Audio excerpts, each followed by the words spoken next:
if you pay attention to everything, pay attention to the whole picture. The whole picture will give you the clarity you need for the things you do not see, but you know is there. Welcome to Cards and Constellations with Bonnie Morris and Don Rumor Rivera from Sonoran Mystic Tarot. Here, we blend astrology and tarot to guide you through the twists and turns for the week ahead. Don't forget to hit subscribe and share. Let's dive into your cosmic journey together. Okay, let's start the astrology. We're going to start out, as always, with the moon. This is for the week of July 14th through the 21st. Now, we're going to have, on the 17th, the last quarter moon. And as we have always said, the last quarter is when we celebrate our successes and then start to turn away. Now, to understand what we're celebrating, this quarter moon is in Aries at 18 degrees. Now, we have to step back, okay, last quarter. So we go all the way back to March 31st of 2022. It's in Aries at 11 degrees. This is a rather long step back. It's more than normal. Okay, so that's when you set those intentions, March 31st of 2022. So look back in your journals, your notebooks, wherever you've been keeping track. That's the project we're talking about. The first quarter moon was on December 29th of 2022 at 0 degrees, 48 minutes of Aries. That's when we did all the work on that project. Then the full moon came in October 17th of 2024 at 24 degrees of Aries. That's when we saw everything and we made changes that needed to be made. And now we're celebrating its success. It is complete. And then we're going to turn away and look for the next new moon in Aries. Now, it's always important to understand when it's in Aries, what does that mean? Well, we can solve problems faster than normal. It'll be important to try to slow down. Now, this moon, the last hour or two, is actually moved into the sign of Taurus. And what does that do? Well, your safety and security are going to be in the foremost of your mind. The need to be stable. It won't be easy. For those couple of hours, you need to learn to accept the changes as part of life. Find your own self-respect. Don't seek things through material ways. Okay, so let's talk about the void of course. Void of course, we have a couple of them. The first one is on the 15th at 10:09 when it leaves Pisces. And then it goes into the sign of Aries at 9:33. So we have an 11-hour void of course there. And remember, we never start new projects. We finish up everything that needs to be finished, but don't start anything new.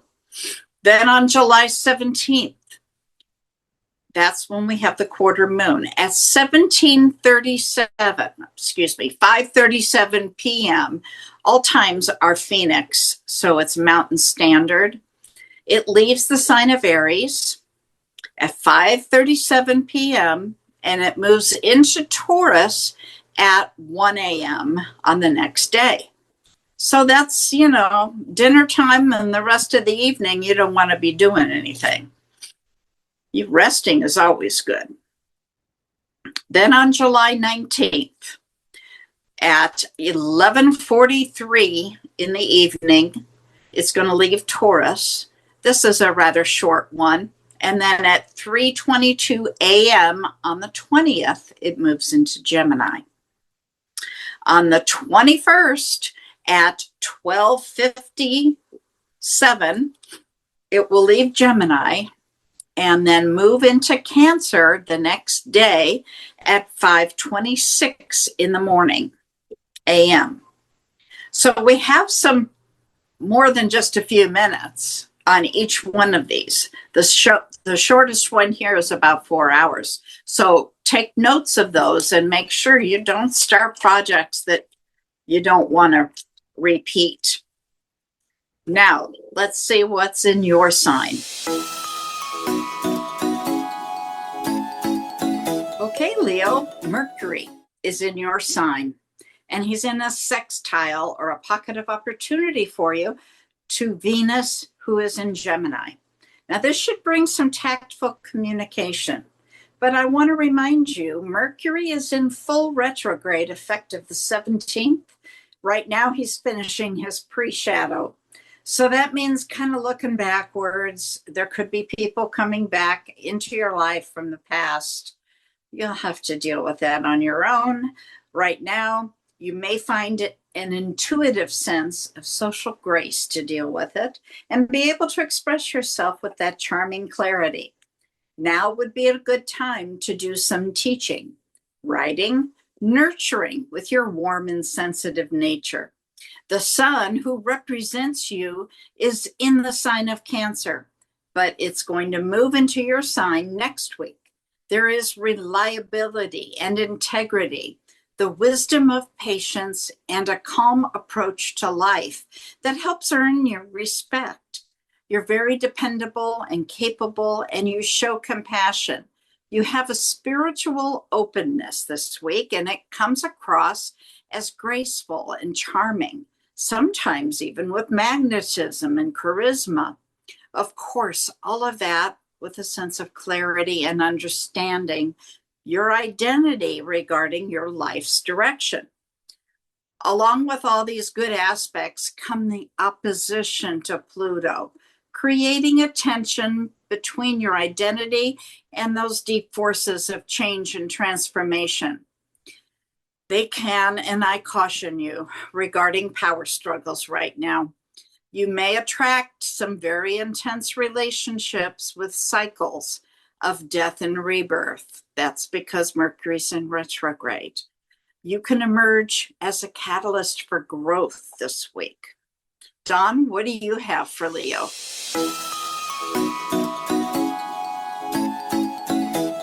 Well, Leo, let's see what you have coming your way this week via tarot. And oh my goodness, we have cards flying out everywhere, Leo. I don't usually have jumpers, but man, you've got some energy. And now we're going to stop right there and take a peek. Now, before we do that, let's take a look at the bottom of the deck because that's important. And this is the overall energy of your environment this week. And I'm liking this energy because it is a Queen of Swords. So the Queen of Swords energy is everybody's looking out for themselves this week, Leo. So if you want to have a successful week, you probably want to be looking out for yourself this week as well, because again, nobody's looking out for you. And so when this is the case, make sure you're taking care of numero uno, and that is you. Because again, you ain't getting help from anybody else. So let's take a look at your first card that flew out, and it is the High Priestess card. There is something going on with the High Priestess card. There's something happening around you. And there are things that you are not aware of, things that you do not understand yet, but they will come to light. When you see the High Priestess card, remember she's holding that Torah, and she's only showing you half because she's showing you what she is wanting you to see. So let's remind you that there's some things going on. Be careful about what's happening. Again, pay attention, not to what people say, but what they're not saying, not to what they do, but what they're not doing. Be very cognizant of the energies around you, and again, what you're not being informed about, because in that lies the issues that's helping to make this week a complicated week. The World card is here, and I'm liking the World card because the World card is saying, hey, if you pay attention to everything, pay attention to the whole picture. The whole picture will give you the clarity you need for the things you do not see, but you know is there. It's going to make you make some choices this week. So when you do have to make choices this week, make sure we're making choices that are, again, focused on us. Remember, take care of yourself this week. Make sure you are number one this week. So as the things come to light, as you put the pieces together, then make the choices and make decisions, but make the decisions based on what helps you to navigate your way forward this week and even into the future. And again, this is one of those me-centric weeks, so make sure you're there. This is a planning card. So the planning card is saying, as you spin that wheel, make sure that you are making the choices with a plan in place. Don't just make a choice because you want to react. This is not emotions we're working on. Remember, this is a wands card. And so that wands card is about making choices that are that are logical, that are reasonable, that make sense. So let's go with that. Okay, let's make sure we're paying attention. And then one thing to do not do is don't be paralyzed. So no paralysis by analysis. This is an Eight of Swords. Don't allow yourself to get in a situation where you can't make a choice. Oh, I can't do this because of this. I can't do this because of this. No. This is a week where we will not fall into that. We will not fall into that trap. We will move forward. Should you need to get advice, please do so, because the advice card is there for you. And then ultimately, you're going to be glad you did, because we have this Justice card. So when you make the right choices, if you make the choices for the right reasons, they will prove to be a wise decision in that regard. So this is a week about choices, about decisions, about making things move forward, about you not stopping, not getting stagnant, not letting things just roll over you. And most importantly, looking out for number one, because again, on this week, you're the only one looking out for number one. And know that it's not a bad thing, by the way. I'm not saying it in a negative way. The reality is sometimes you just have to be reminded that you have to put yourself first, because sometimes you help too many other people and you put them in front of you. And this is not the week to do that. So with that said, Miss Bonnie, what say you in reference to how this aligns with astrology?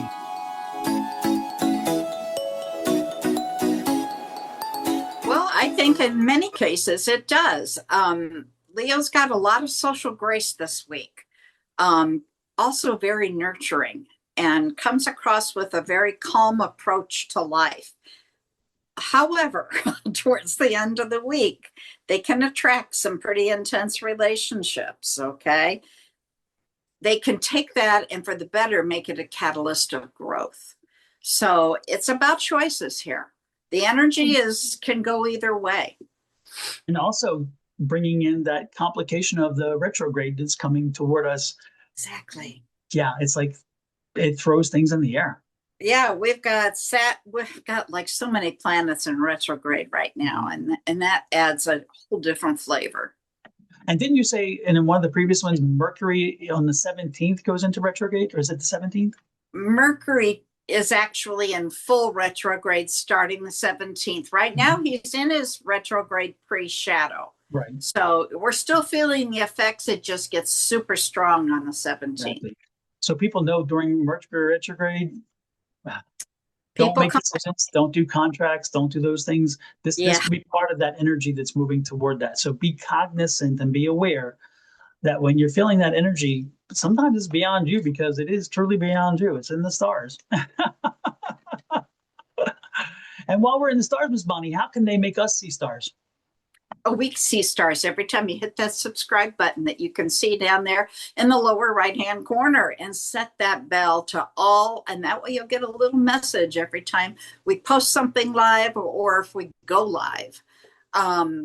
Also, if you're on my channel, which is Your Love Goddess, hop over to Dawn's channel, Sonoran Mystic Tarot, and do the same thing there. Hit that subscribe button, set that little bell.